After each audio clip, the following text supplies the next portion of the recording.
All right. Go for it. Okay. Well, welcome to Tuesday, February 9th, 2021 at 2 UTC. This is the TangerineSDR and HamSCI Personal Space Weather Station Technical Talk. My name is Dave, KV0S. And this week, I've been slowly getting myself back into some programming. So I've been working on that a little bit. But it when I stopped, it it takes a little bit to get your head back in it. So I'm making headway. Next on the list, we have Nathaniel, W2NAF, and I see you have a big meeting coming up. Go ahead. Yes, thank you very much, Dave. I do have a big meeting coming up. The HamSCI workshop, right? Is that the one you're talking about? Well, and even before that, this week. Oh, yes, that's right. So this week there's a geospace discovery workshop, which some people, I sent around to some people. I'll be talking about the personal space weather station there to the professional community.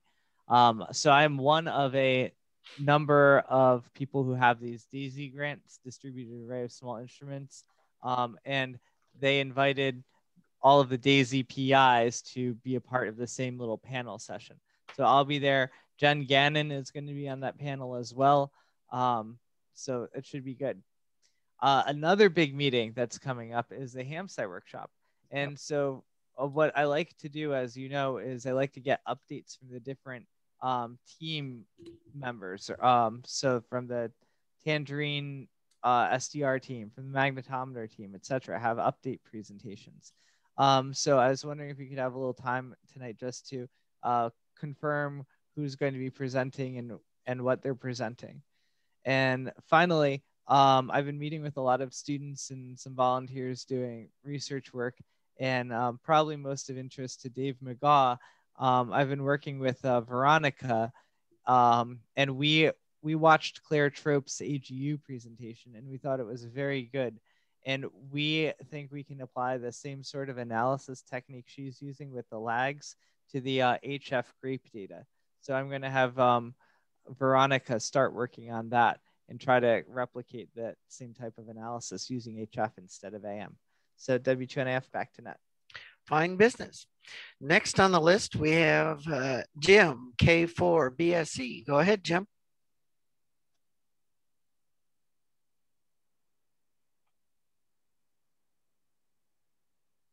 Jim, are you there?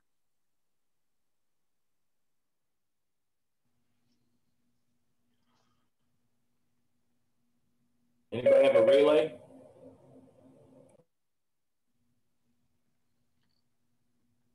Maybe he says his mic is not working.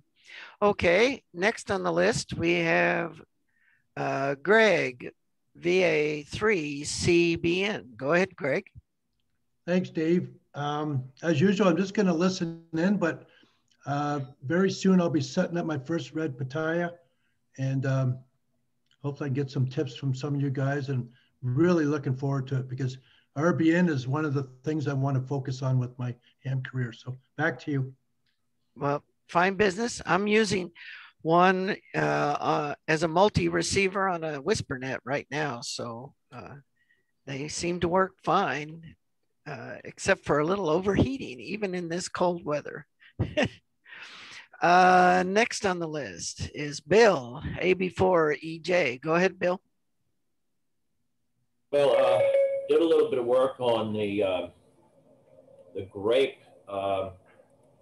As you know, we're trying to move the Case Western Reserve team over from running FL-Digi and extracting a single frequency into saving spectrum. So this week my task was to get GNU radio and digital RF running on a grape station, which I have done, and that I'm trying to develop now a script for building that, because as it is right now, it's very hacky, hack up because I don't know, there are some things. I'm working with Dan N4XWE on this, and I may need to get a little bit more help from him on getting reliable scripts to run so we can build some of these things. But other than that, just working on the NASA proposal with Nathaniel and Phil Erickson. Back to Ned. Fine business. And next on the list, we have Bo Lowrey. Go ahead, Bo. Yeah, hello there. My call is WB4GZK. Been active for many years in most aspects of radio, ham radio, including VHF and UHF. And I'm just here tonight to find out what's going on. So turn it back to you. Well, welcome. And if you hear about stuff you're interested or you want to participate, please come back. I will do that. Thank you. Yep. And next on the list is Dan, N4XWE. Go ahead, Dan. Thank you, Dave. Can you hear me okay? Yes. Okay, great. Well, worked on scripts last week. There was a new version of WSJTX that came out, and a couple of other minor changes on things that I think fouled up 3 or 4 of the scripts that I had on my website. And that's just about it. So I've been back and forth with Bill, and as he said, we're trying to come up with some scripts that will automate the install process for all the software. Anyway, back to you, Dave. Fine business, Dan. And next on the list, we have Dave, KD0EAG. Go ahead, Dave. I have not been doing an awful lot that's very directly impacts the PSWS stuff. I've just been working on more testing code for magnetometer, and that's about it. Fine business. And next on the list is David, N1HAC. Go ahead, David. Hello, all. Been working a lot on various loop antennas, E-field antenna, playing with the red pitaya, HF, VLF, and boy, what else? A lot of other things. We got some, I have a VLF experiment, HF VLF on a sounding rocket coming up soon. Various ground experiments we're working on. And I guess I have one question to throw out to the ether. Is there any utility to graph our magnetometer data so that I can compare it to other data that I'm getting? And I'll leave that for later discussion. Back to Nat. Well, fine business, Dave. David. There is a little attempt at graphing some of our data, but nothing as far as a website or organizing it extensively yet that I know of. But I am trying to use Homan's code a little bit, and I think Jules was doing the same. So although I think he had his own code, and I'm not sure about Dave. So that's what I know about right now going on. Thank you. And next on the list is Gary, AF 8B, AA, sorry, got B on the mind. No problem, Dave. Now you know I operate CW 99%. I see. Nothing to add tonight. Just hope everyone's keeping warm. Back to Nat. Yes. Next on the list is Homan. Go ahead, Homan. Good evening. Nothing in particular this week. I was trying to go to Jenny Jump, but I was advised not to go because of the snow. We have zero accessibility at this moment, so I was planning to go there to swap the board over there, but that's been delayed because of the snow. So back to Ned. Fine business. Next on the list is James, KG4 DSG. Go ahead, James. Yeah, just listening in tonight and trying to stay out of the snow, which is rolling in. Back to Ned. Yep. Fine business. And next on the list is Jonathan, KC3EEY. Go ahead, Jonathan. Hi, everybody. I don't really have much to report. I've been fairly busy with work, so I haven't been able to work on anything. Back to the net. Very good. And next on the list is Jules, K2KGJ. Go ahead, Jules. Hey, Dave, on the list, not too much going on this week, mostly snow-related winter maintenance.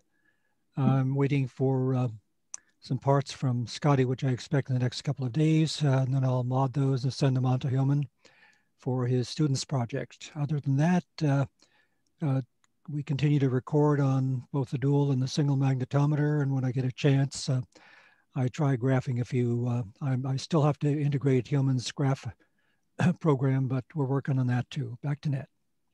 Well, fine business. And next on the list is Contran, and you're welcome back.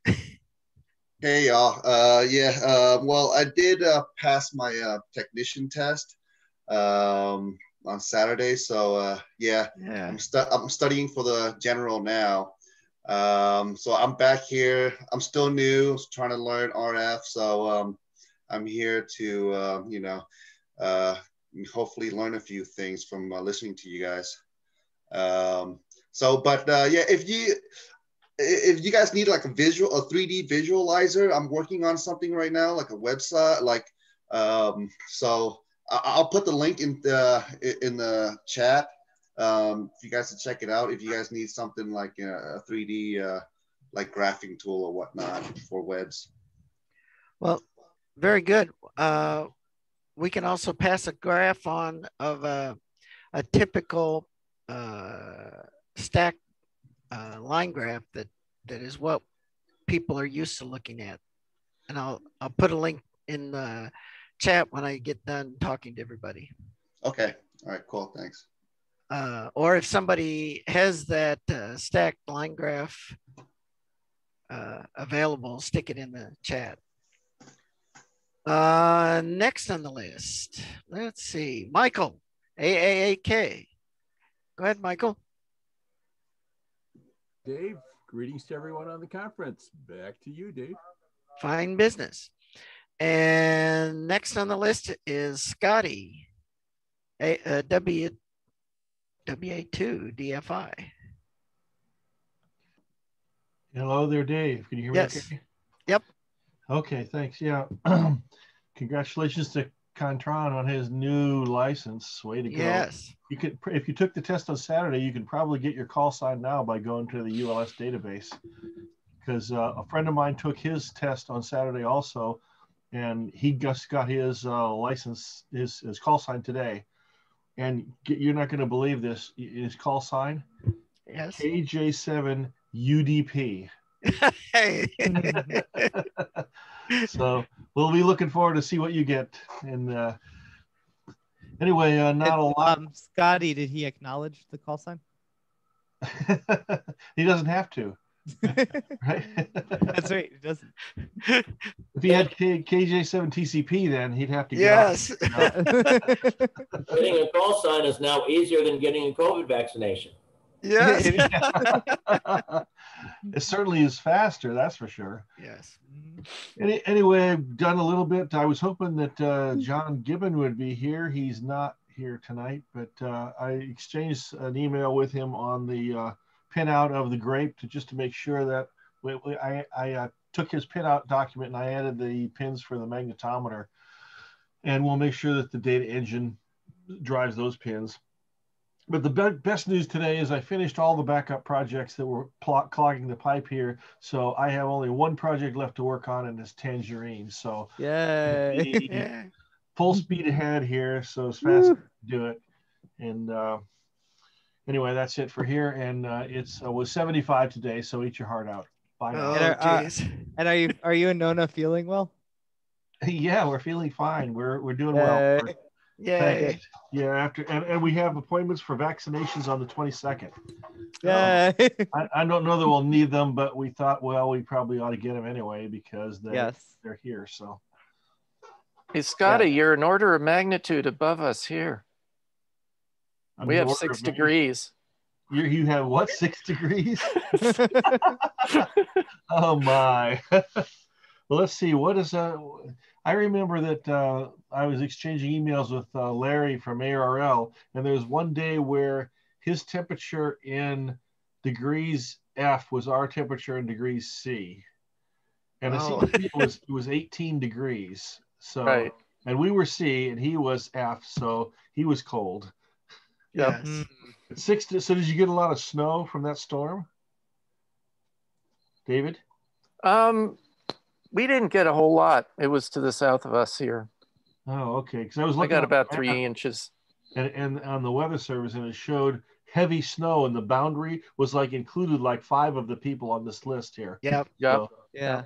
I think my mom got a bunch. And Hyomin. Yeoman got snowed out at Jenny Jumps. So yeah. Well, we got 14 here. I want to finish the call. Okay, list. One more thing, Jules. I sent off those boards. I think they went out Wednesday or Thursday, so you should see them any day now.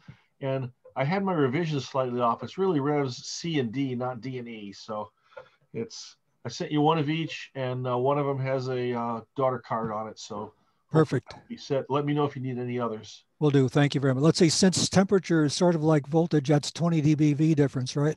Or 20 dBT.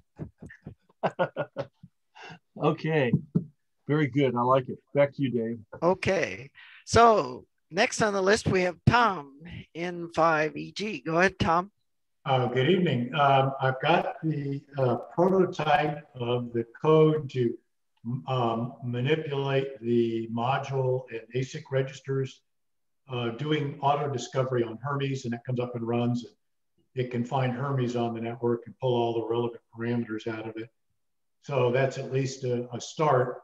I think I've identified one change we need to make to the discovery response packet, but Bill and I can talk about that offline. Other than that, other VPN and domain stuff, but nothing major. Back to the group. Say, Tom, would you include me on that packet change? Because I'm working on some of that stuff too.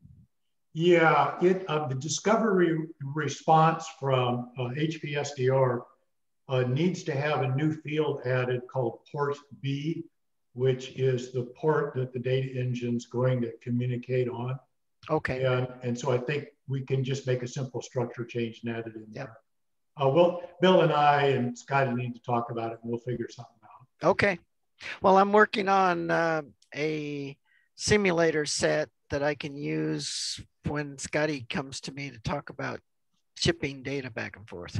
A simulator is great. It'd make the register manipulation software a lot easier to test and check out. Yes. So that's what I've been working on. It'll be sooner than you think, Dave.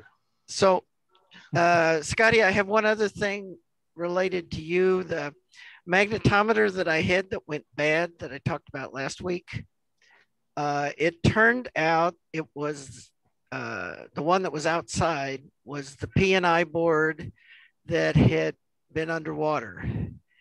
And when it got below, I thought that's the one you sent me. No. I sent you the carrier board that went underwater, but okay. I kept the PNI board because it was still working. Oh, so the PNI one you sent me was the one that never worked, right? Yes. Okay. So the one I had that was had been working, when it got below 0C, it stopped working. It started throwing I2 errors. But what was interesting is I moved it inside the house and it works fine inside the house. So it must be water in some joint that stretches the joint enough that it doesn't work. So what temp does it stop working? 0. Oh, C. 0. So has anyone else run their magnetometers down below freezing to see if they still work okay? I have. Yes. The last one you ran, you sent me, Scotty, is outside now. And I got it as low as -8C. Okay. And it works fine. So you need another one then? Well, I have two, but one has to only work inside the house. Oh, how about you take the inside only one and you put it in the oven at 200 degrees overnight? Well, I could try that. Try baking it, see what happens. You might try it. I don't. If you want another one, I'll send you another one. I mean, okay. Do you have any reason? Do you have any particular reason for suggesting baking it? Because we're dry it out. Yeah, we're estimating there's moisture in there that's freezing and breaking something, pressing something apart. So that makes sense. So we'd probably remelt the solder. Yeah, the mag I have is it's in a box sitting on the ground under the snow, but it's not buried. So I haven't checked its temperature lately, but it gets cold. Mine is in an insulated tube, but not below ground because of my water problem. So your still gets to -8 degrees C? Yeah, it's got well, we had, yeah, what is it? 6 degrees last night outside in Fahrenheit. So it's basically that. Brr. It's going to get below 0 Fahrenheit here next weekend. It's the reason why I left the East.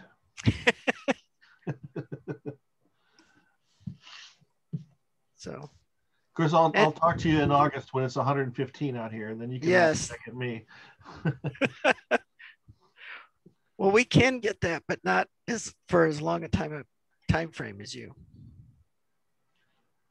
You probably don't get 115 though, do you? No. Usually like 100 and a change is all you get ever. Yes, but I did live in Medford, Oregon, and Tom can probably attest that it does get hot there sometimes. Oh yeah, it gets up to 100 often in the summer. I remember working outside one week; it was 110 all week, but it was nicer in the mountains. See, after I moved here, I never really realized it till I thought about it. But once June hits here in Phoenix, you can expect every single day until September to be over 100. It's almost, it's very rare you get a below 100 degree day for June, July, and August. You can have it. Hey, I talked to a guy on the radio once. He's in Vermont, and he's a bicyclist. And he said the reason he lives in Vermont, wherever, I forget what town he lived in, he says it never, ever gets above 75F there, ever. That's what he claims. Now, so I don't know if he's up in the mountains or what, but I told him. Yeah, he must be up in the mountains but we generally will get up to 99 in the summer, and very rarely has it gotten over 100, only in the last couple of years. Generally, the entire month of August, it never gets below 75F ever at night, daytime, anytime. So there you go. If you like hot, this is your place. But I like the Northeast in the summer, but I don't like it much in the winter. So I didn't get Dev. Dev, do you want to make a comment?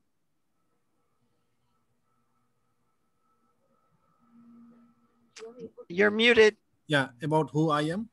Well, I didn't call on you for comments. Okay. Do you have any comments? I think I have not introduced myself, so maybe I can just introduce myself. Yes. Okay. So I'm doing fine. It was a nice weekend, and we have started, and we're making slow progress on our project. Other than that, this week I don't have very exciting big news to report. Thank you. Very good. And the other one that has joined us is Elizabeth. Comments, Elizabeth? No comments right now. I know it's been a long time and just wanted to pop in and listen. I'm currently working, but I can still listen to everyone. So welcome back. Thank you. I'll be doing that and all the meetings because the time is during my work hours. So okay. But glad to be back. Welcome back. I think we got everybody on the list. By the way, I got the notice for this from Dev through HamSCI, but not Tangerine again. Did it get sent both ways? I saw it got sent both ways, but the same thing happened for me. Okay. So I got it from Tangerine.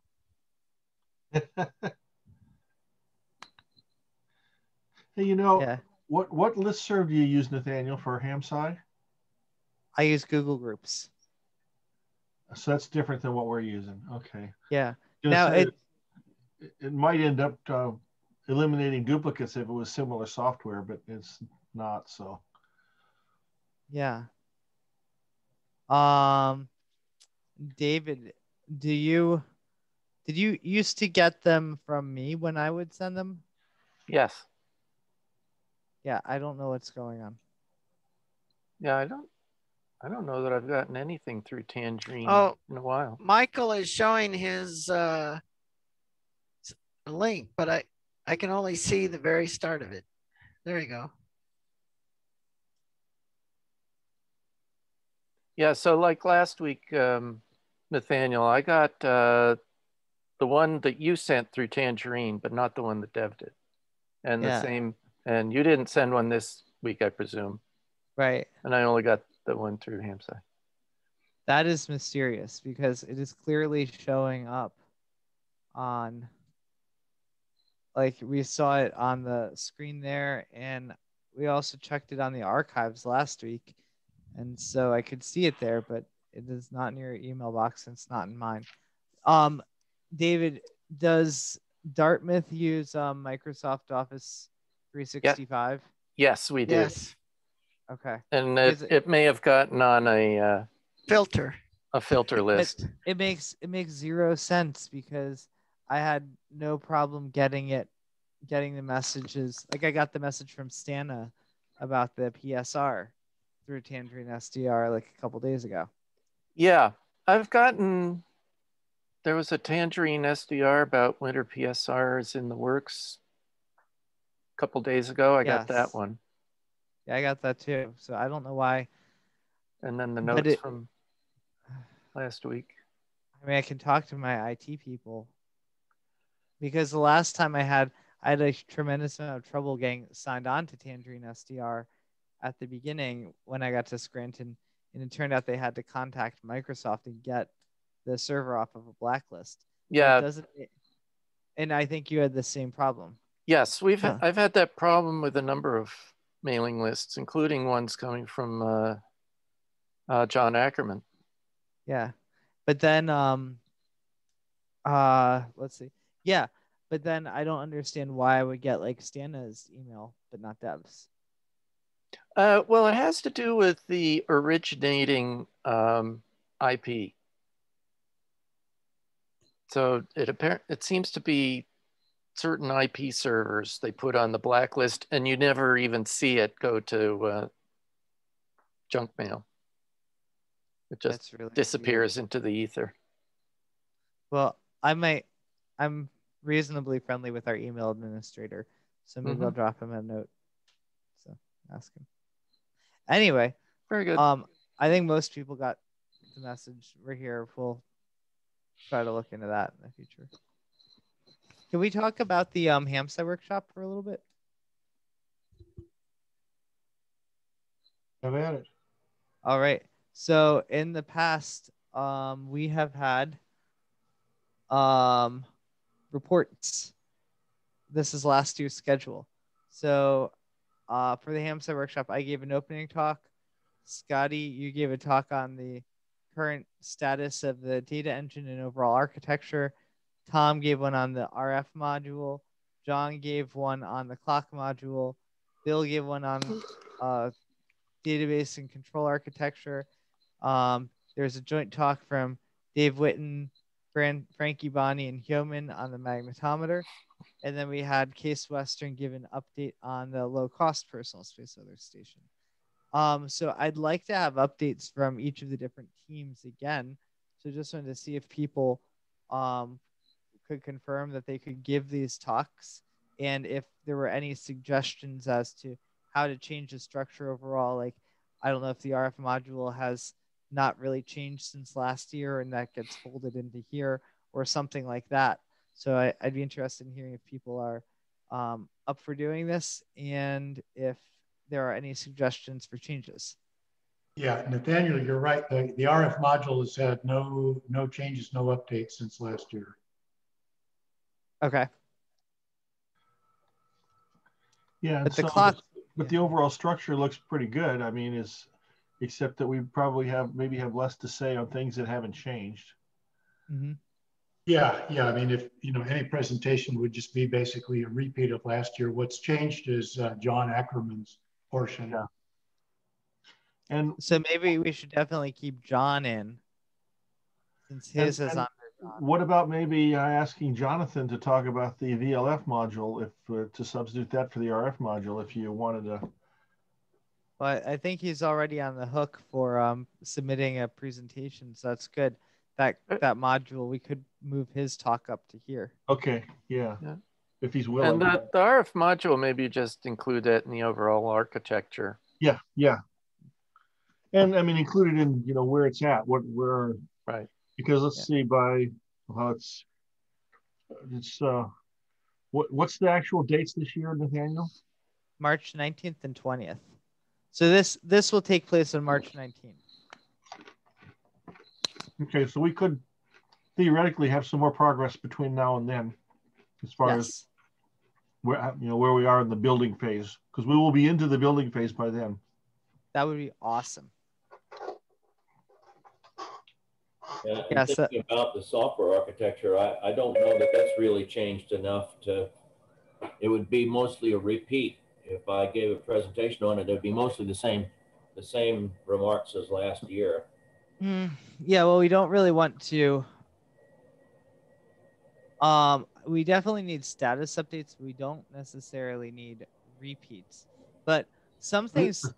A status update could be like 20 minutes would be more than enough for all the boards. Because we don't really need to go over what the boards do again, right? Right. That's right. But the RF or the clock module was never really talked about in a lot of detail, I think, last year, because the architecture is completely different than we originally had estimated it would be. Yeah, so I'm thinking of folding this RF module one into your talk. They'll just be, so let me see if I can.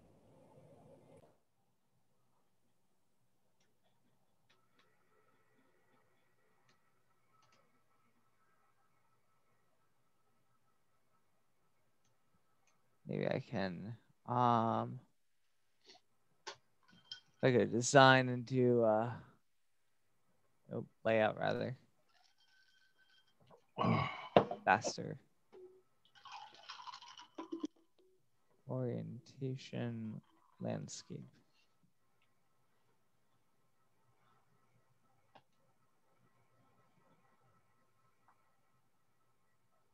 Well, we get the idea.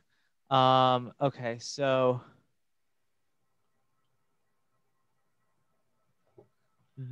so basically I would get rid of this one. No, I keep that one. I would get rid of this one.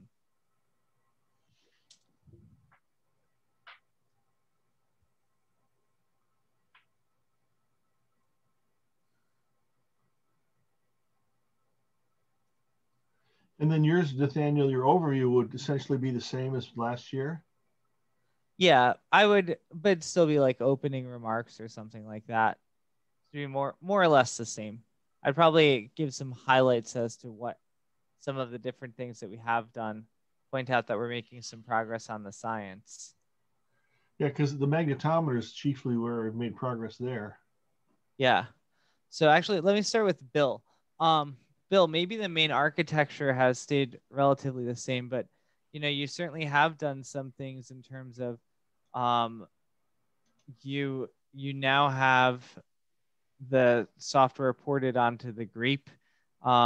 You've made some other progress on things, or your team, haven't you? Well, I mean, I could give a demo of the system. Yeah. Running with the simulator. If I suppose it's remotely possible we could have a Tangerine with the hardware board running by then. I don't know, but I could give a demo. I mean, that's a little bit more, got a little bit more meat to it than just talking about architecture. I mean, most people's eyes glaze over when they hear that anyway. So, but giving a demo is you know, that would hold interest a little bit more, I think. So that would be the demo like you gave at HamCation last year? I guess probably. Yeah. Yeah, I think that would be a really good idea, Bill. Yeah, and with this can be a virtual concept, you know, this can be virtual. Oh, you know, considering that, I just thought of something. I could, using the Flex Radio as the simulator, basically the data engine simulator, I could show it with on-air signals in the demo. So that would be, you know, give, again, a little bit more meaty. Yeah. Yes, that's exactly the sort of thing we'd want. What do you want me to call that? TangerineSDR software demo?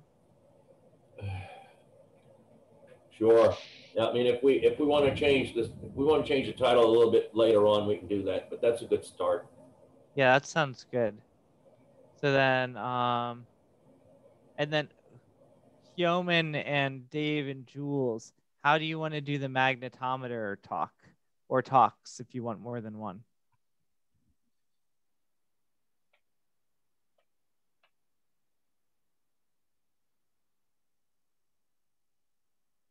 I think it's Holman is the guy to talk. It looks like Dave's not here. Yeah, Dave said his back was hurting, so he left. Oh. Yeoman, what are you thinking for this? Yeah, I think. Well, I think, you know, Dave Witten should be the first author, and then I'll be very happy to support whatever is needed. Yeah. Do you think it makes sense to do one magnetometer talk, or like one on hardware, one on analysis? Or do you think just one is good?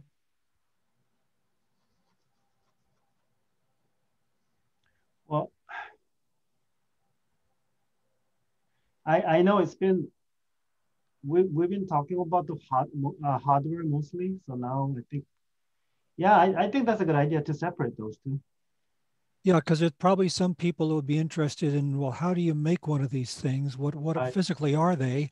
Right. And then the other piece is the performance, which is something that Hillman is really,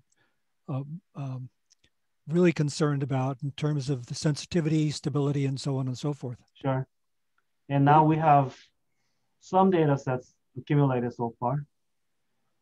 When you say make one, are you talking about cutting the pipe and sliding the board in and showing how to keep it temperature stable? Because that's really, that would be That's what I had in mind, right? Yeah, yeah. As opposed to making the board, that's kind of like, right. Well, we did that last year. Let's right. show how to use it now. How do I assemble a working unit and use it? Yeah. Yeah. So how do you want me to split up the authors here? Is Frankie still involved? No, she's not. She is, but not on this part of the project. Yeah, I just copied and pasted this from last year. That's why her name was there. So yeah, how would you like this? Dave and Scotty for hardware. I don't know. I mean, I think Jules can go both sides, I think, right? Yeah, I could, because I did look at performance versus temperature, right? Unit to unit accuracy, things of that sort. I would, with respect to the hardware and software, Dave did I think it was Dave that did the original research on the PNI in terms of selecting that. and maybe some background on why he chose that. And then from there go into how the thing was integrated into the Pi with his and Scotty's board design, and then progress to a complete magnetometer setup. Well, I think Holman gave us a heads up on that as being a reasonable, the P&I board was a good one. Oh, sorry, I probably missed that. But Dave did the original research and built the original test boards, kind of the proof of concept that these things would even work for us. That's right. Yep. Mm-hmm. Yeah. So, well, anyway, I think it's a good idea to separate those, like two different aspects, like hardware and science. Okay. And I think it's a good time to talk about why we do this and stuff. they call it like PSWS, ground magnet, magnet. Meter Oh, science. you need to know there. And then we have ground magnetometer hardware. Yeah. And you need an E on the institute unless you're German. Yeah, there's gonna have to be some editing. This is just a draft right now. Yeah. But especially since Frankie isn't in high school anymore, right? Yeah, well, yeah, she's actually a freshman at Case Western now, and so she's. But take the DeSales High School out of there, right? Yes. For that particular talk. Yeah. So Frankie's okay. So Frankie is a freshman at Case Western now, in both double majoring in engineering and dance, and she is she does do stuff with the Case Amateur Radio Club, and she does some stuff with the Grape Project. One of the things that she's been doing is she's been a co-anchor of this YouTube TV show called What Hams Do, that's being produced by a ham, Jay Silber, out of Philadelphia. And he has done 2 or 3 of these shows so far, and he's just finishing up an episode about the Grape Personal Space Weather Station. So he covers kind of the project, the Personal Space Weather Station project in general, but focuses on the Grape because we actually sent him one, had him set it up at his house, and he's interacted with John Gibbons and Frankie and myself. And so I think that TV show is supposed to come out in about a week or 2. Maybe the end of February. So it'll be out in time before the HamSCI workshop. Where will it be broadcast? On YouTube. Okay, so how will we know where it is? I can send you a link, or I can I'll put a link in the chat to one of his previous shows, and then you can just follow him. Okay, sounds good. So, and then the other thing I have to think about with this is let's see, is now that we're starting to get some science out of some of these things. So we have the ground magnetometer hardware and science. For the Grape, we're also going to have hardware and science as well. And I think that might flow fairly easily in the afternoon, because that's kind of what we've done in the past. But we have PSWS Grape hardware. We get a status update on that, and then PSWS Grape science. I think Steve Serwin is we're actually going to have probably a number of talks on this, because I mean, Steve Serwin has something to say about this. Christina, I'm sure, is going to have something to say possibly about the upcoming, but the past solar eclipse and the upcoming one that's going on in Antarctica. Veronica is working on some stuff, although she may end up having more of a poster this year. And Dev is going to say something, going to give a talk on the chirp sounding efforts. So I have to decide whether it makes sense to put all the hardware talks back to back and then the science talks, or to interleave the hardware and the science. I think it makes more sense to do hardware first and then science later. I think that works. Yeah, sounds right. Yeah, so this magnetometer hardware and science talk, they may end up getting split up. Although they seem really nice together. So I would assume the New Jersey Institute, and isn't that Technical Institute? It's associated with Homan, right? Yes. So you need to move it down one block. I'm just going to delete this column because I know what institution everyone's from. And I just, yeah. There, now it's not a problem anymore. Okay. I'll make sure it's right on the website. Okay. So I think that's pretty good. Is there anything else that anyone can think of? We'll make sure we put the VLF module on here. So we should probably insert. Jonathan, are you up for doing a VLF module talk?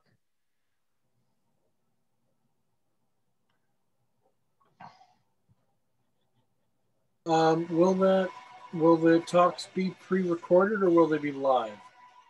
I prefer them live, but if you can't do that, we can, because you have other obligations, we can certainly work with you. Hey, Nathaniel, can we do pre-recorded and then be there for Q&A? Is that an option? If that's how you prefer it. I think I like it live if you can do it, but if you can't. Recorded has an advantage that you know exactly how long it is, and there's no overruns ever. That is true. I personally just I find the live talks more exhilarating, but maybe that's me. Okay, that means I get to go over, right? Yeah. Hey, Scotty always brings 60 slides for 30 minutes. Or for 20 minutes, or for 10 minutes, or for... I'll pull out the virtual hook. Okay. Jonathan, is this something you want to do? Yes. Yeah, I can do it live.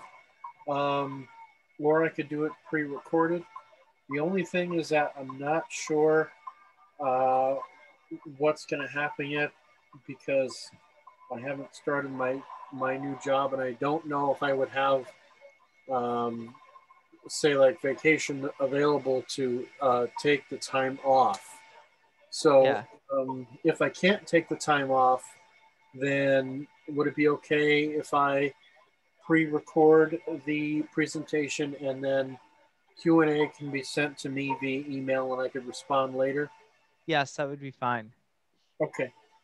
Okay. And does your new job, do they have any public outreach or community service for space weather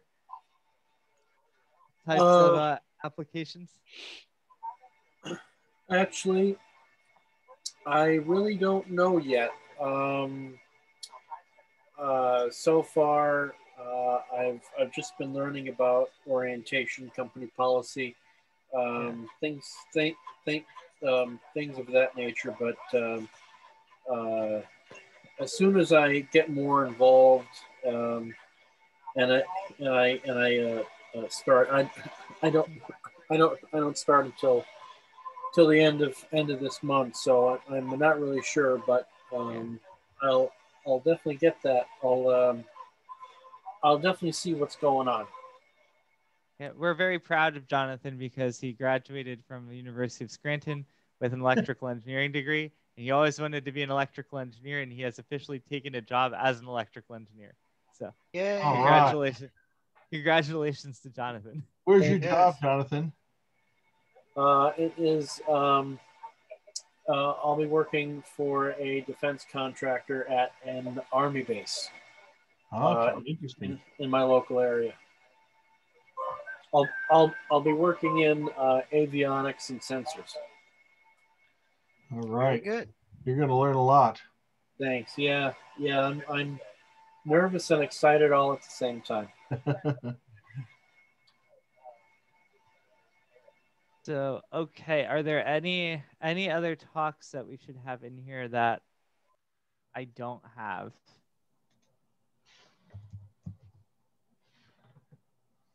I should put Dev's talk in here. I know I know Deb's going to give one.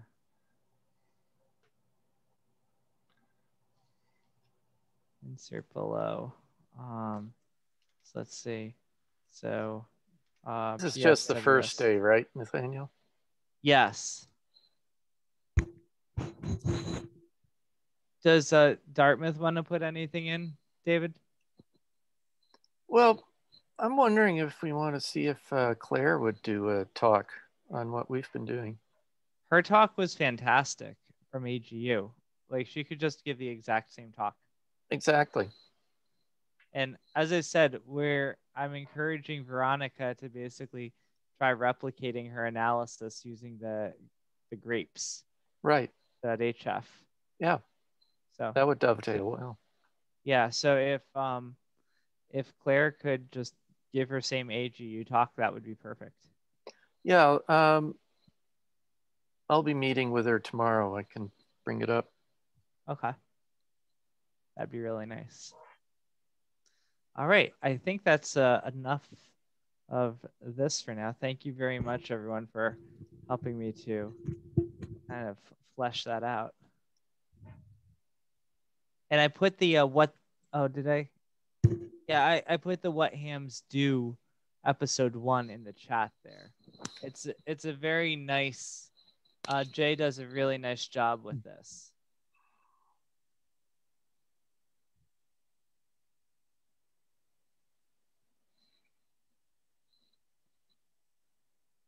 And Frankie does a really nice job with it too.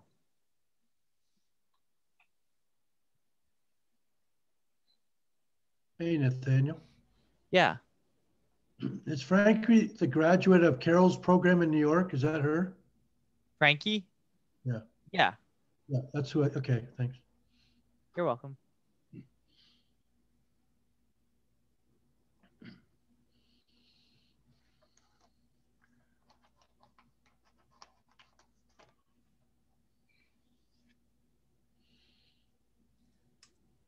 Got quiet.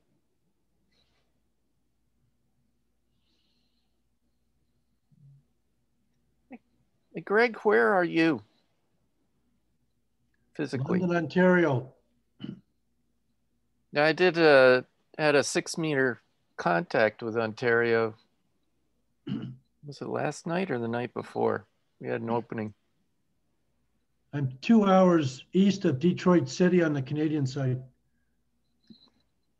Right. Yeah, this was actually, it wasn't Windsor, Ontario, but right near Windsor, I made a contact. I grew up in a town called Kingsville. It's on the north shore of Lake Erie, right across from Cleveland. That's where I grew up. Ah, very good.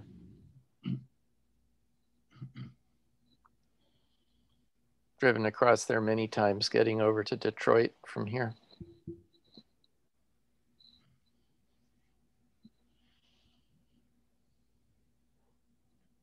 Yeah, we had a good 6 meter evening opening. There even was some voice, but not very active, but there was a lot of FT8. Do you have a call sign who you talk to, Dave? I was gonna look it up. We have a new 6 meter repeater just outside of London as well. Oh, that's interesting. Yeah, they just let put me it look at online the about log. 6 months ago. It's pretty cool. VA3 EKG. There was another VA3 on that I was seeing too, but wasn't able to make a contact. I'll go on QRZ and see if I know him or her. So thanks.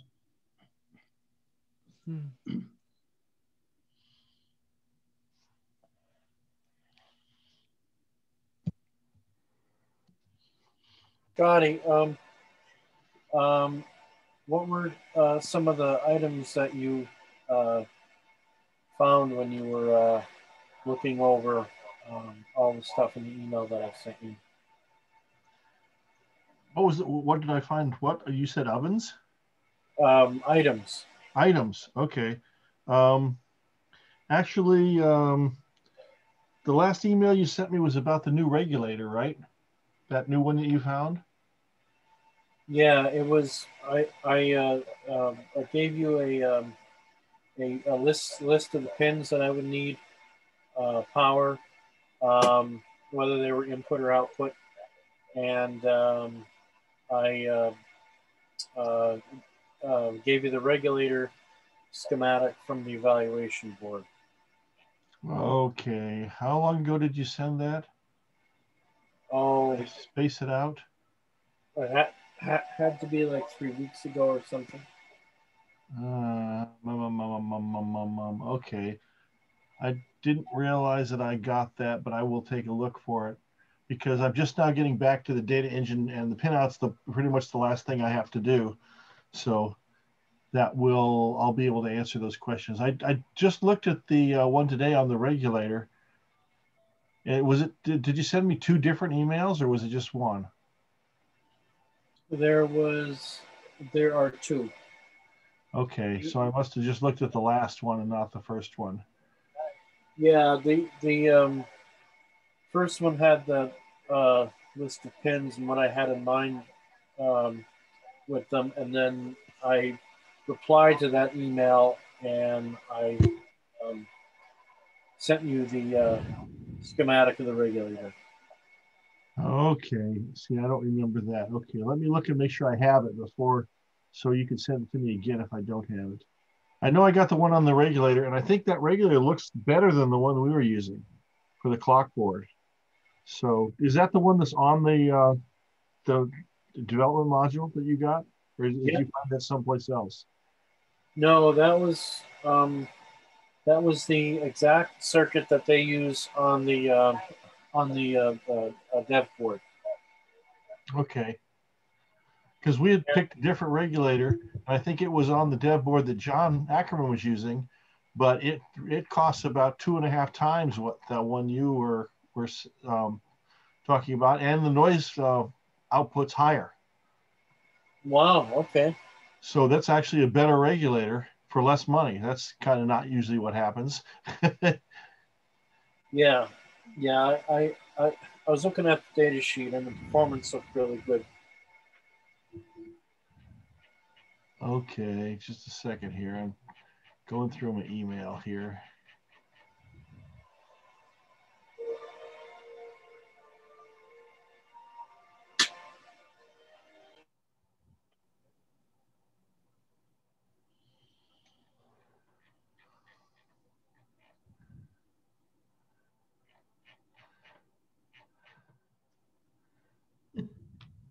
Okay, let's see.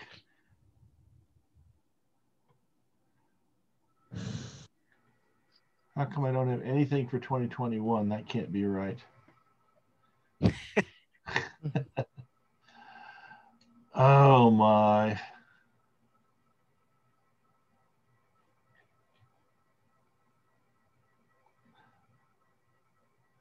Okay, I think I'm zeroing in on it here.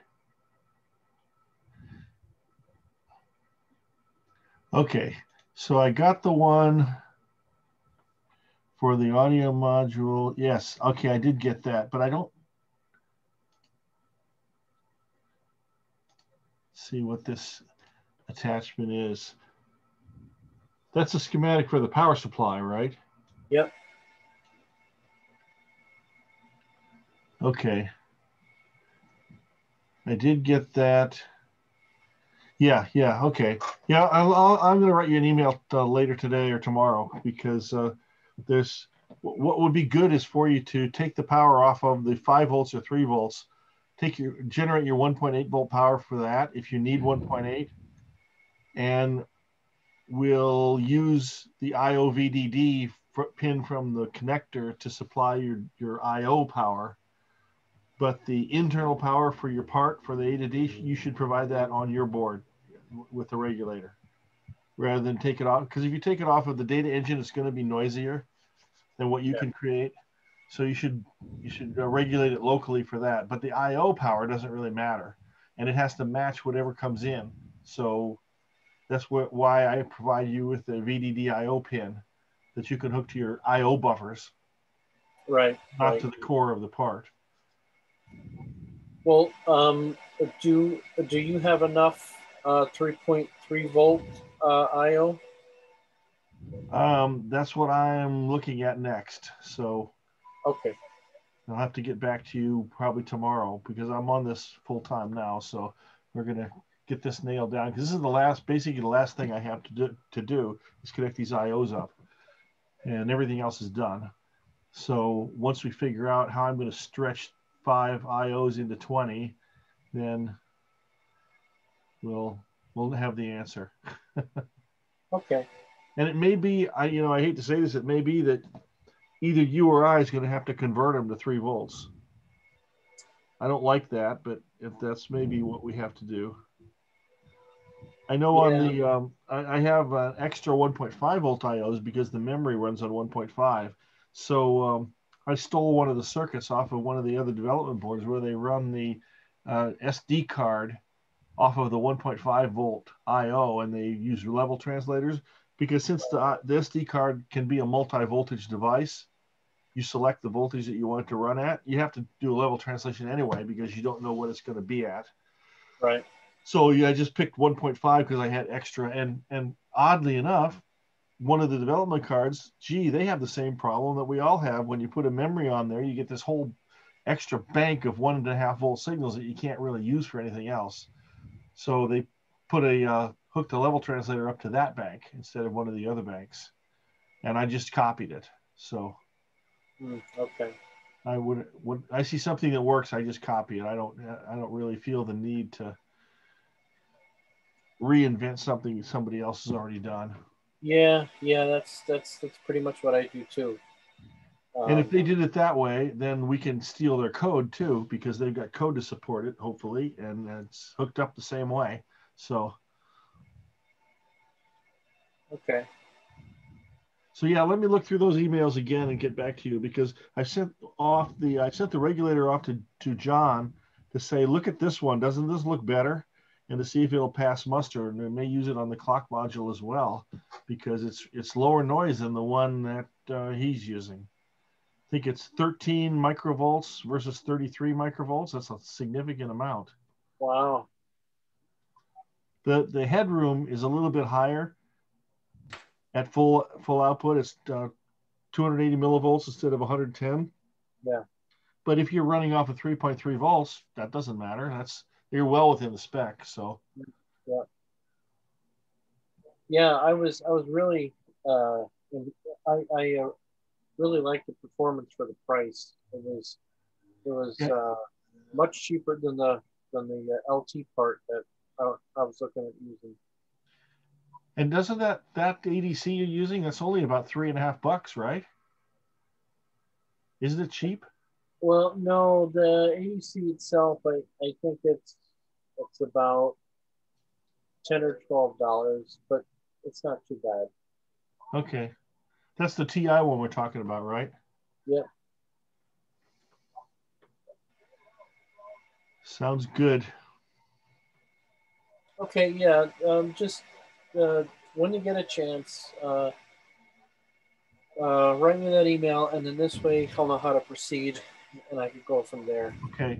Because one of the things I really wanted to do for both of these connectors is actually for the RF connector also is a extension of the interface control document which says, okay, here's the pins that we have, and are they ins, are they outs, what voltage level are they, how much current can you get out of the power supplies and all that. So it's really a way for you to determine how to connect up your new board. Right.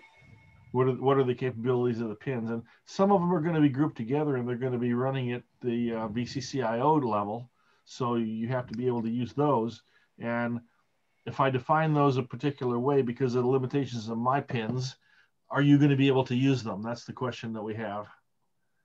Okay. Is it going to be sufficient IO at the voltages you need to work? Well, I really don't need much. What do I need? So we have bit clock, channel clock, master clock, data out, and shutdown. Yep, and those all have to be 3 volt, or can they be? Are any of them open collector inputs to you, like outputs from me? In other words. No, they are not open collector. And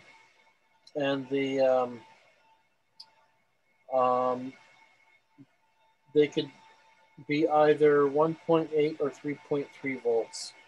Okay. Now I know on the AKM part, it wouldn't run at full speed at 1.8 volts. So is the core voltage separate from the IO voltage on this part? I don't think this part has that same limitation. Okay. I would prefer to run it at 3.3 volts, however. Okay. Well, the thing about it is that the VCCIO is strappable based upon the RF modules. So each RF module is separately strapped.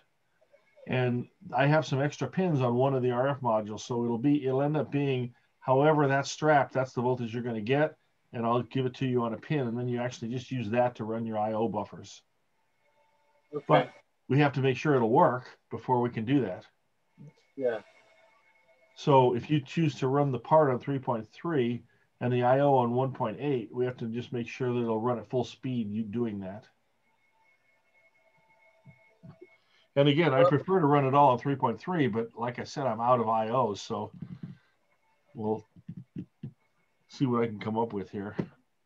Well, there's there's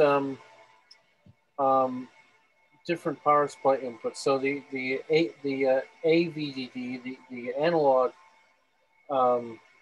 power input, that I'm going to run at 3.3 volts off of the regulator. Off your local regulator, right? Yeah. And then there's the IOVDD power supply input, and that could either be 3.3 or 1.8. Okay, but not 2.5. No. Okay. Because you do have the option to strap it to 2.5, but you know, this all arose from the point that the RF module requires 1.8 on its IO. So as far as I'm concerned, we can lose the 2.5 output as a spec change because we don't have anything that uses 2.5 now. So yeah, you can make it 3.3 or 1.8, and then we can meet the spec there.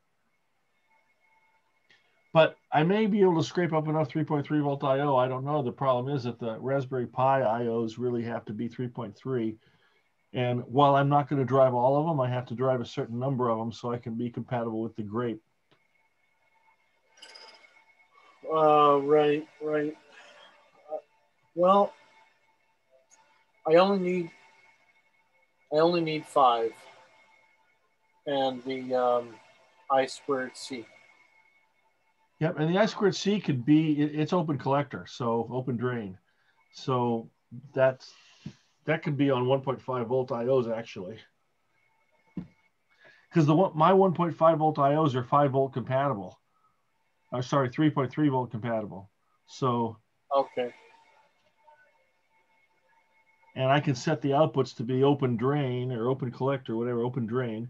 And then the way I2C works is you have to have a pull-up resistor. And the pull-up resistor can go to whatever voltage you need it to go to, which is convenient on the 1.5 volt outputs. You can actually hook them up to a 3.3 volt pull-up. Right. And your 1.5 volt IO, then if it's an output, becomes a 3 volt. Okay. But it's open drain, so it's not particularly fast, but that's okay because I2C isn't particularly fast. So, right. So that works. And then coming in, if you, if you're pulled up to 3.3, that's fine with me because my pins are 3.3 volt tolerant. As long as you can get the VOH down low enough, like below 0.4 volt, then we're good. And I've basically connected all the I2C local ports up to the 1.5 volt pins because we can do this. And they've got pull-ups to 3.3. So let me go through that email and go back and get back to you and tell you what I got, and we'll go from there. Okay. Yeah, everything that I need is listed in there, and unfortunately, it seems like a necessary evil, but I'm going to need that shutdown pin, because that's gonna control the whole thing. So okay. Yeah, there's not really a way around it from what I could read in the So data. what do you need the shutdown for again? Well, I mean, it goes into the shutdown pin of the part, but why do you have to shut it down? Well, there's the shutdown pin has to be so when it's originally powered up, the shutdown pin has to be low, and then it has to be configured with through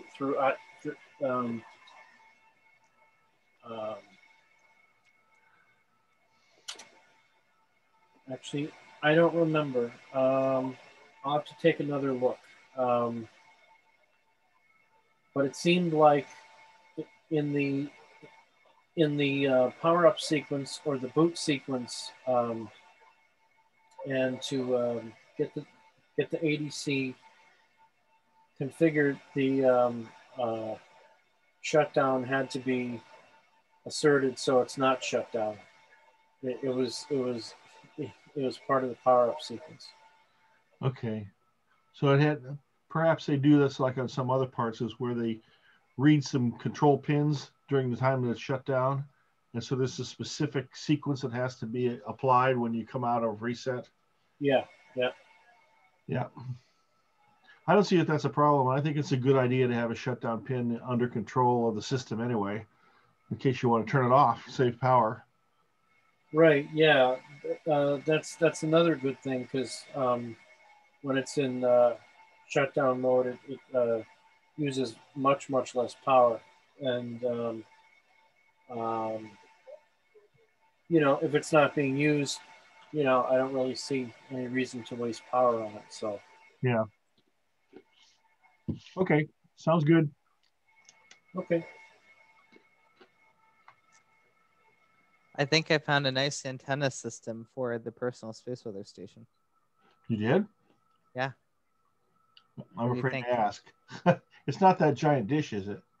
How about one of these? I hear that Arecibo has a fire sale going on parts. Yeah, I hear they do. Where is this, Nathaniel? So Air Force Base. They don't really exist anymore. But that's good. Yeah, that guy. I'll take one if you supply the property. Isn't there one left? So actually, here, the NSA put out a nice YouTube video. They're selling them, but they're FOB Alaska, right? You got to come pick it up. Yeah. So here is, I'll put this in the chat. I still have to watch this, but Bob Melville sent this to me the other day, and it looks very fascinating. So, yeah. The emu antenna. The emu antenna. So is this like the last existing one? I've got to watch this video still. I found that somehow recently.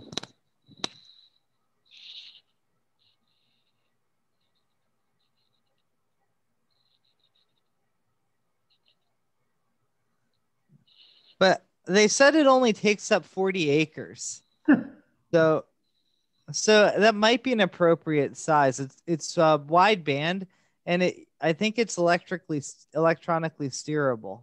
So how much land do you have, Nathaniel? Suburban, huh? Yeah, I only have 28 acres. So you need to get on your neighbor's case and buy that extra 12 acres. Yeah, I agree. Yeah, if I get kind of friendly with my neighbors, we might be able to do it. But I mean, who wouldn't mind seeing this in their backyard, right? Yeah, I mean, it looks good to me. Well, you're only going to be able to get down to 80 meters, not 160. Yeah. I think it goes down. No, they have a model that goes down to 1.5 megahertz. Yeah, so but you'll get not down on to tw- 160. not That's on 20 160. acres. Yeah, that's what I'm saying. For 20 acres, you're going to have to. Yeah, I'm going to have to compromise. You could build a miniature one for 10 meters in your backyard. Yeah. What's with these ads? You can't zoom over ads mostly. Yeah, the ads have gotten really annoying on YouTube. Yeah, big time. Yeah. You need to have a program that allows you to skip over the ads in YouTube. They somehow lock them so you can't do it. What were they using this for? I remember. These antennas? Yeah. I think it was like Cold War intercepts, right? I believe you're right. Yeah. And it's fully steerable. It's all phased array.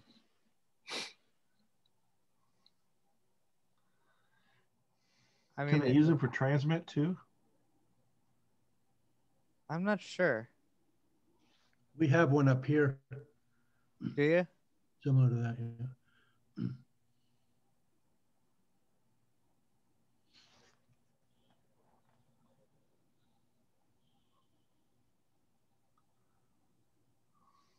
It looks really impressive. I'd love to be able to see one in real life.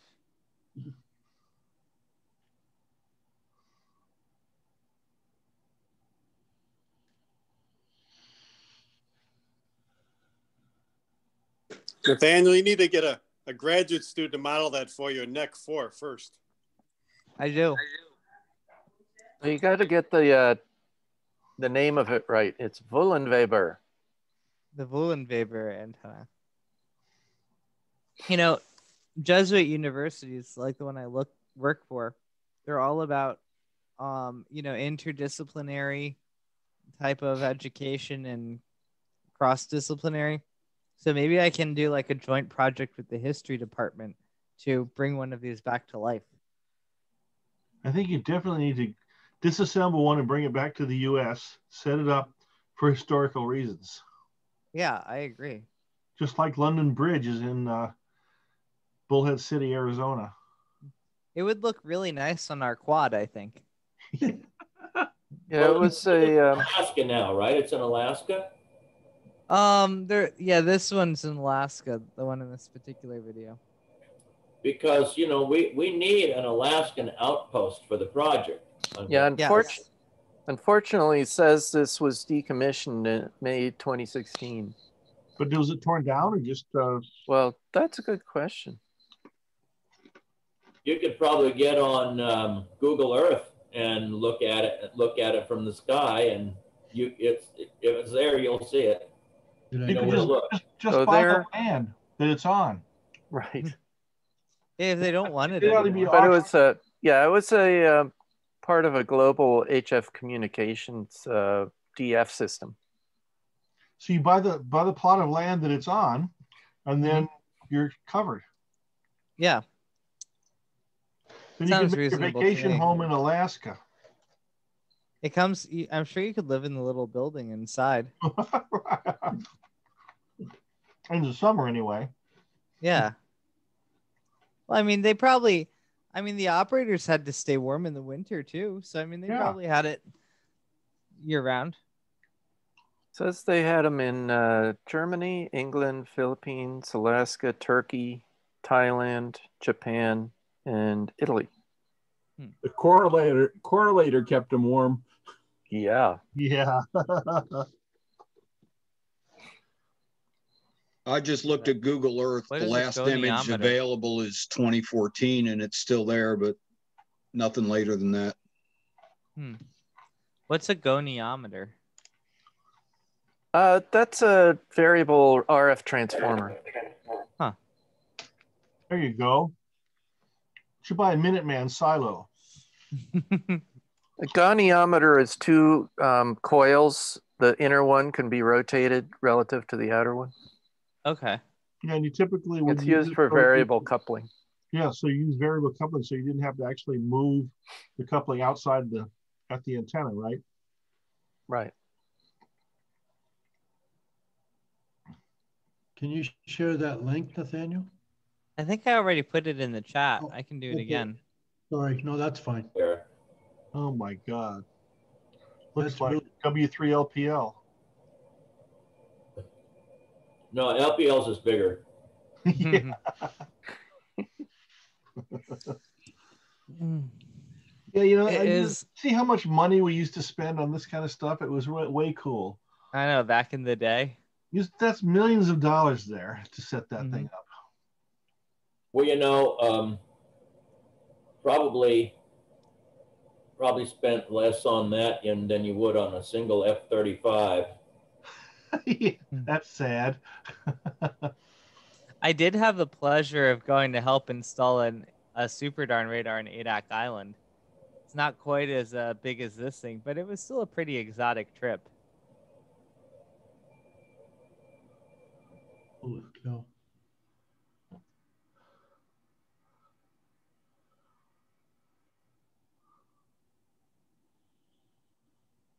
I like the graphics. Yeah, cool.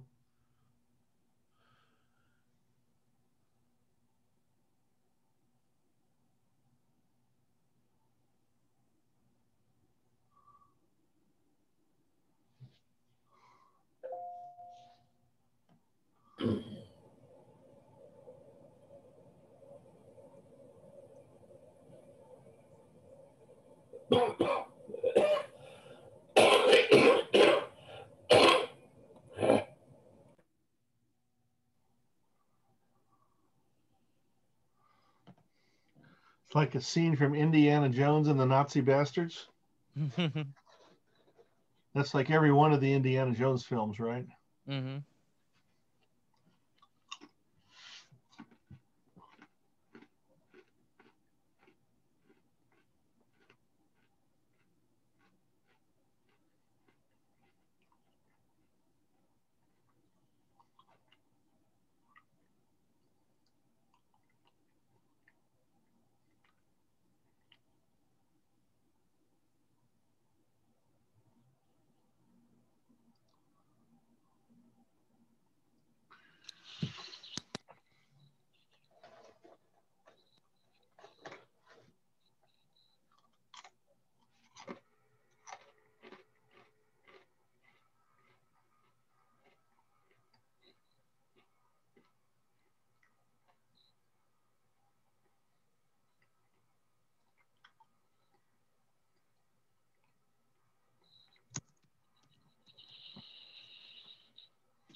It's a flex.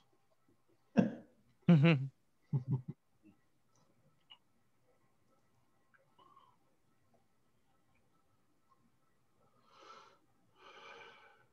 talking about still using Morse code in the military. All right. Yeah, they're going back to it. They are? Yeah. Because nobody knows how to decode it? Yeah, it's the new Navajo talkers. Yeah. So why are they going back to it? Does anybody know? I don't know. I haven't heard, but I did hear they were going to start teaching it again. I think they talk about it a little bit in this video. You know we're not hearing it. Yeah, I know. You want to hear it? No, that's okay, but I figure if you want to hear it, you can. We'll go back and you've got the link. I'm not really listening. I can't remember how I got pointed to this before, but I've read that. Did Bob Melville send it to you? Might have. He sent it to me. Yeah. That's how I found it. But this is a while ago. I might have been through another link. Yeah, Bob just sent it to me like 2 days ago. Yeah.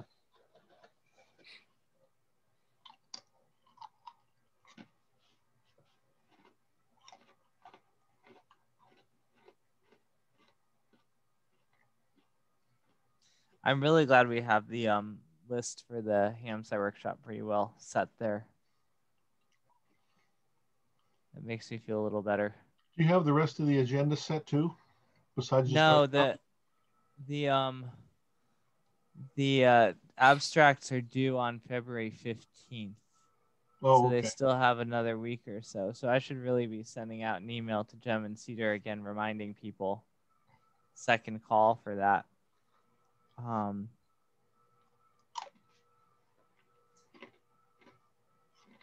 then hopefully we'll have enough just from that.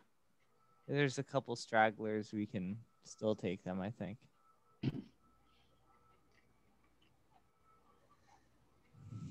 I'm really hoping that next March or whatever, next year's spring break, we can have a glorious return to in-person workshops.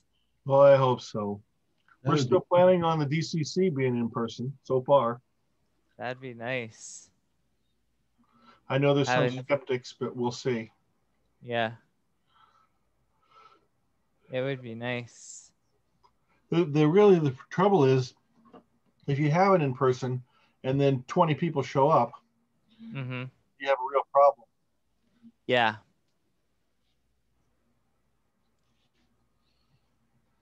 I haven't decided what I want to do, when we go back to in person.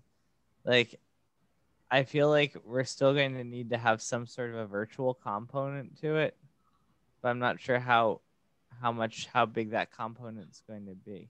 Yeah, the thing that we've been having trouble with is getting good internet access at the hotel for outbound videos. That's either non-existent or it costs a fortune. Oh, wow. Yeah, at least if I do it at the university, that shouldn't be a problem. Yeah, you run into other problems at universities. This is the Alaska one they're showing, right? I think so. Yeah, it looks like it. That house in the middle looks like it's pretty good size. Yeah, that's what I was saying. I could live in there.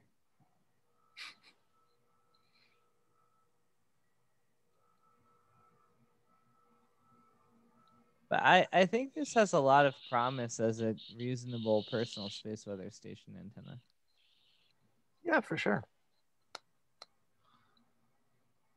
Maybe we could update the electronic steering a bit. The Tangerine. Yeah.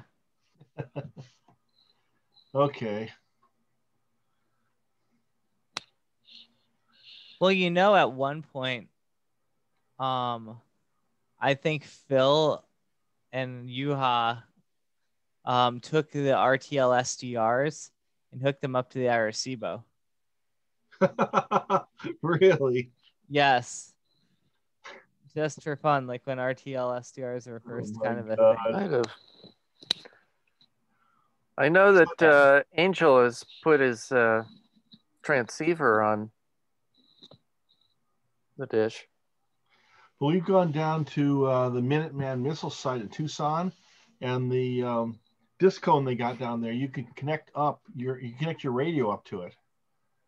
They actually ran the feed point over to the parking lot, and you can sign up as a group and for permission to use the antenna, and it covers, I think, 11 to 22 megahertz. Does that sound right? Maybe it's wider than that. Here's the technical manual for the antenna you just saw. So when you get one, if you're going to do a technical review. Does it have an order number there? We can buy one? It might. It certainly has a bunch of numbers on it. List of illustrations. Continued. Maybe as a parts list you can build your own. But they're available surplus. Yeah, that would be perfect. I'll put this in the chat. There. Oh yes, Elizabeth just said she can submit an abstract. Yes, Elizabeth, please submit an abstract.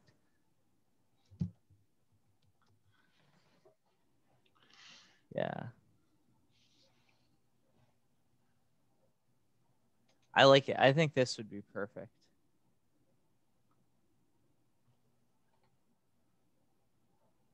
Band A antenna element, 105 feet height.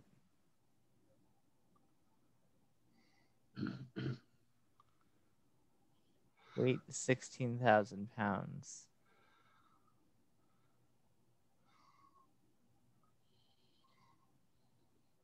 Band A and B reflecting screen and supporting structure assembly. Height 137 foot 6 inches, including right lightning rod. Width 1,075 foot diameter. Power requirements 4,800 watts. Note when required, it includes aircraft warning lights.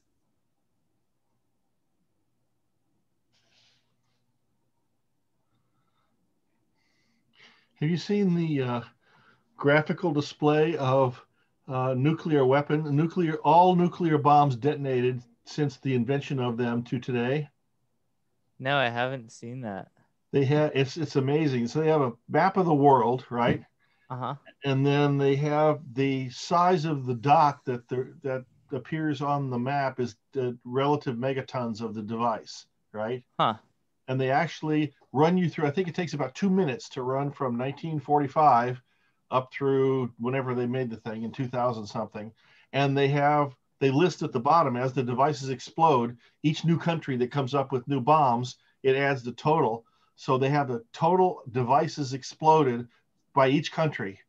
And then they show where they are in the world, what areas they were exploded. It's pretty scary, actually, when you look at it, because it's literally hundreds and hundreds of bombs exploded. I didn't realize there were that many tests, but there are. Huh. And I think the biggest bomb was 50 megatons. No, what was it was the USSR's hydrogen bomb. That was the biggest ever. I was thinking it was 100 megaton. 100 megatons? That sounds about right. Yeah. Yeah. It was a lot bigger than they thought it would be. Well, these guys were worried they were going to ignite the atmosphere and destroy the Earth. Ionize it and destroy the Earth. Yeah, that was a concern during the Manhattan Project before they set off the first one. Yeah. Let's see if I can find it here. It is fascinating. No, as I remember, the big one of USSR, the yield was much higher than they were expecting. Did you know that there was a fertilizer ship in the Houston ship harbor that exploded, and it actually had a greater force than the bombs on Hiroshima and Nagasaki? And it was intentional, like it was a fertilizer bomb.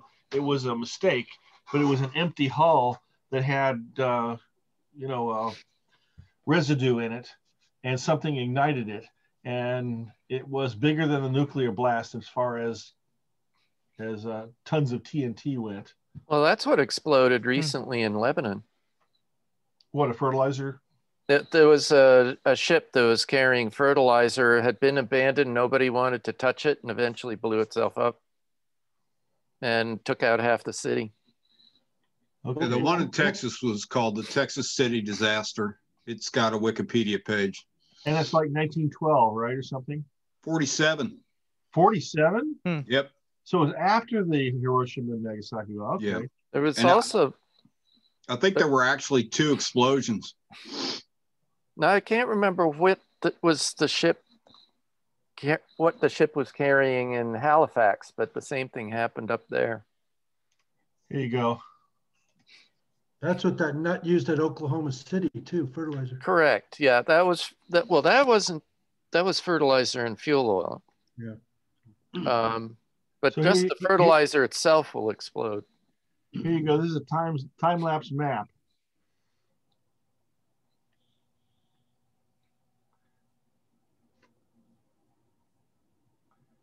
Although this is not the one I was thinking of, because this is 14 minutes. Yeah, I think the second link below it is the 3-minute one. Because I was doing a search for it. And where? This one here? I'm in... Here, I'll put the link in the chat.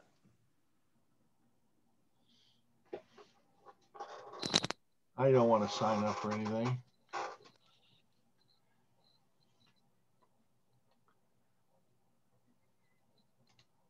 Where does my chat window keep going? Chat. This is still 14 minutes. So the one I saw was only a couple of minutes. This one's 3 minutes. The one in the chat? Yeah, 3 minutes and 22 seconds. It looks a lot like the first one. They just sped it up. It's got sound effects though. Oh, we're getting them. That's not the actual recordings. See, and then up at the top is the nations that are exploding them.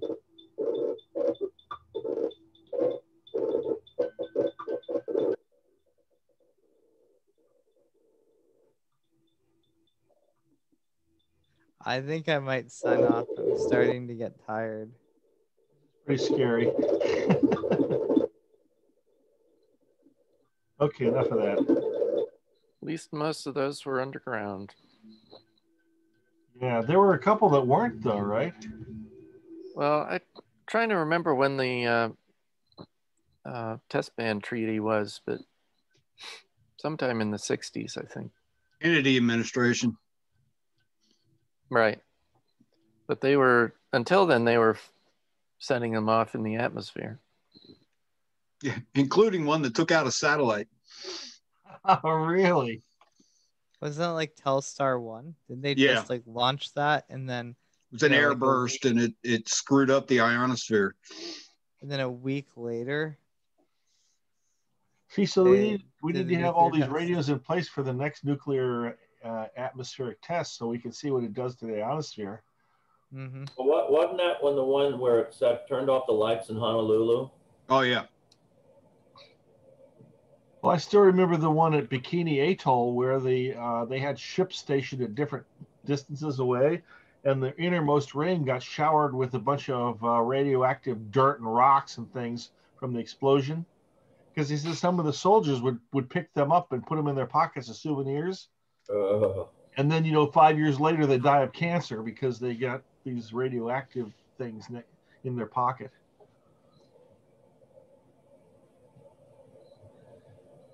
Anyway, yeah, I think it's about time to hang it up here. It's been fun, everyone. Thank you. Yep. 73. 73, y'all. Yep.